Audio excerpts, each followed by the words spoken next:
ఈ అధ్యాయాన్ని నేను ధ్యానిస్తున్నప్పుడు మరి పరిశుద్ధాత్ముడు నాతో మాట్లాడటం ప్రారంభించాడు. ఒక వ్యక్తి ఎలా పోరాడాలి, లేకుంటే ఎలా నిలబడాలి అనేది. మొదటి సమూయేలు 17వ అధ్యాయము 4 నుండి 7 వచనాలు ఫస్ట్ రీడ్ చేద్దాం. గాతువాడైన గొల్యాతు ఓకే అను శూరుడొకడు ఓకే ఫిలిస్తీయుల దండులో నుండి బయలుదేరుచుండెను. అతడు 6 మూళ్ళ జేనడు ఎత్తు మనిషి. అతని తల మీద రాగి శిరస్త్రానముండెను. అతడు యుద్ధ కవచము ధరించి ఉండెను. ఆ కవచము 5,000 తులముల రాగి ఎత్తుగలది. మరియు అతని కాళ్ళకు రాగి కవచమును, అతని భుజముల మధ్యను రాగి బల్లెం ఒకటి ఉండెను. అతని ఈటె కర్ర నేతగాని దోనె అంత పెద్దది. మరియు అతని ఈటె కొన 600 తులముల ఇనుము ఎత్తుగలది. ఒకడు డాలును మోయిచు అతని ముందర పోవుచుండెను. ఈరోజు మరి మనము దావీదు గోలియాతుని ఎలా కింద పడేశాడు అనేది మనం ఈరోజు ధ్యానించబోతూ ఉన్నాం. మన జీవితంలో కూడా ఎవరుంటారండి? దావీదు ఉన్నా లేకపోయినా ఎవరుంటారు? గోలియాతు ఉంటాడా? అందరి జీవితంలో గోలియాతు ఉన్నాడా అండి? ఏదన్నా ఒక విషయాన్ని చూసి మనం భయపడుతూ ఉంటాం మన జీవితంలో కదా. పిల్లల్ని అడిగితే వారికి ఎగ్జామ్స్ గోలియాతు లాగా ఉంటుంది. చిన్నప్పుడు నేను స్కూల్కి జాలీగా వెళ్ళేది, కానీ రిజల్ట్ వచ్చేటప్పుడు మాత్రం భయపడేది. ఎందుకంటే అది నాకు ఒక గోలియాతు లాగా ఉండేది. అంటే మనం ఎంత చదివినా, ఎంత కష్టపడినా, ఎన్ని ప్రయత్నాలు చేసినా కొన్నిసార్లు తప్పకుండా తెలుగులోనన్నా ఫెయిల్ అవుతా, లేకుంటే మ్యాథ్స్లన్నా ఫెయిల్ అవుతా. కష్టపడి చదివి ఈసారి తెలుగులో నేను ఎలాగన్నా పాస్ మార్క్ తెచ్చుకుంటాను. తెలుగులో చాలా కష్టపడతాయి, అక్కడ మ్యాథ్స్ పోతుంది. సరేరా బాబు, మ్యాథ్స్ మనం ఎలాగన్నా జయించి, అంటే పాస్ మార్క్ అంటే 100కు 35 మార్కులు వస్తే పాస్ అన్నమాట. దీనికి నేను ఎలాగన్నా 35 మార్కులు తీసుకొస్తాను మ్యాథమెటిక్స్లో అని చెప్పేసి దాంట్లో చాలా కష్టపడతాను, అక్కడ తెలుగులో పోతుంది.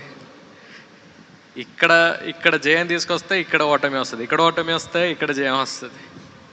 మా ఇంట్లో ఒకసారి చాలా సంతోషంగా ఉన్న దినం ఎప్పుడంటే, నేను ఎప్పుడు 2 కూడా పాస్ మార్క్ తీసుకెళ్ళి మా అమ్మకి చూపించిన రోజే. అంటే ఒక్కొక్కరికి కూడా వారి యొక్క జీవితంలో గోలియాతు ఉంటారు కదండి. కొందరికి అప్పు బాధలు ఉంటుంది, కొందరికి వ్యాధి ఉంటుంది, కొందరికి మనసులో శాంతి ఉండదు, కొందరికి కుటుంబంలో కష్టం ఉంటుంది కదా, కొందరికి ప్రమోషన్ కొరకు కొందరు అదొక గోలియాతు లాగా వారి జీవితంలో ఉంటుంది, కొందరు వారి యొక్క మ్యారీడ్ లైఫ్ ఫెయిల్ అవుతూ ఉంటుంది. అంటే కుటుంబంలో సమాధానం ఉండదు భర్త భార్య మధ్యలో కదండి. అంటే ఇదంతా కూడా ఏదంటే ఒక గోలియాతు లాగా మన జీవితంలో ఉంటుంది కదండి. నేను ఎందుకు ఈ అధ్యాయంలో ఈ వచనాన్ని నేను రీడ్ చేయించానంటే, అక్కడ దేన్ని పెద్దగా చూపిస్తున్నారు, ఎవరి గురించి గొప్పగా చెప్తున్నారు? గోలియాతు గురించి కదా. ఏమని అంటున్నారు? 9 ఫీట్లు అంట. నేను 6 ఫీట్ 6 ఫీట్ అంటే 7, 8, 9 ఇంకొక 3 ఫీట్ ఎక్కువ. 6 క్యూబిట్ అని రాయబడి ఉంది ఇంగ్లీష్ బైబిల్లో. 6 క్యూబిట్స్ అని రాయబడి ఉంది. అంటే 9 ఫీట్ల హైట్లో ఆయన ఉన్నాడంట.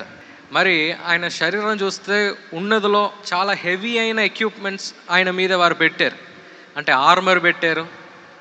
ఒక యుద్ధానికి ఒక యుద్ధ వీరుడు ఎలా వెళ్తారో అలా అన్నిటిని కూడా ఆయన మీద పెట్టారన్నమాట. ఎందుకు తెలుసా?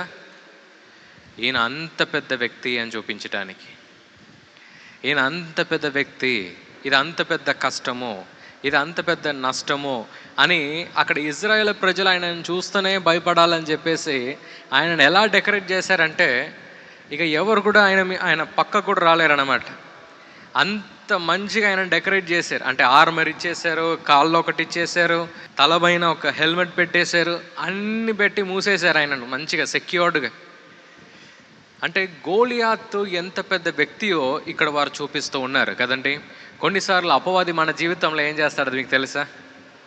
మన వ్యాధిని చూపించి ఇది ఎంత పెద్ద వ్యాధి నీకు తెలుసా, వీరందరూ 6 monthsలో మరణిస్తారు ఈ వ్యాధి ఉంటే అని అపవాది దాన్ని చూపిస్తాడు. కొన్నిసార్లు దేన్ని చూపిస్తాడంటే, నువ్వు దీనిలో ఫెయిల్ అవుతే ఏమవుతుందో తెలుసా నీ జీవితంలో అని దాన్ని చూపిస్తాడు. కొన్నిసార్లు మనం కొన్ని ఎగ్జామ్కి చాలా మాసాలుగా మనం ప్రిపేర్ అవుతూ ఉంటాం, దాన్ని చూపిస్తాడు. దీనిలో ఫెయిల్ అవుతే ఏమవుతుందో నీకు తెలుసా, ఎంతమంది దీనిలో ఓటమి వారు తెచ్చుకున్నారో తెలుసా నీకు నీ జీవితంలో అని చెప్పేసి అపవాది దాన్నే చూపిస్తూ ఉంటాడు మన జీవితంలో.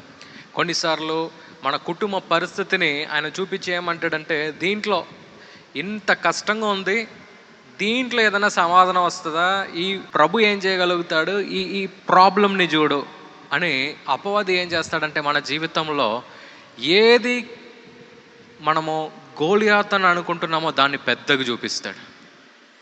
ఎంత పెద్దగా చూపిస్తాడంటే మన మనసు కూడా దాన్ని నమ్మదు.